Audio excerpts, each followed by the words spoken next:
चेहऱ्यावरचं तेज चाललंय. मग ते चेहऱ्यावरचं तेज जाण्यामागचं कारण काय असतं मित्रांनो? जर आपल्या चेहऱ्यावरती डोळ्याखाली ब्लॅक सर्कल होत आहेत, काळं पडतंय, कॅल्शियम व्हिटॅमिन सगळे चेकअप केले, सगळं काही व्यवस्थित आहे, चेहऱ्यावरती फोड येणं, पिंपल्स येणं आणि चेहरा प्रसन्न दिसणं, सुरकुतापणा येणं, असं केल्यावर काय होतं? हे तंत्राचा प्रयोग आहे का किंवा आमच्यावरती कोणती निगेटिव्ह शक्ती वास करते का? चला जाणून घेऊया.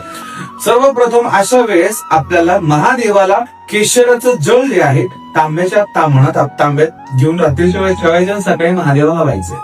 त्यानंतर तेच पाणी जिथून महादेवाच्या पिंडीतून बाहेर निघतं तिथून आणायचं आहे आणि घरी 3 दिवस त्याला चेहऱ्याला लावायचं आहे, फक्त पाणी. एवढं केल्या मात्र चेहऱ्याचं तेज वाढतं व सांब सदा शिवशंकर आपल्याला चंद्रासारखं बळ देतात आणि तेज देतात. ओम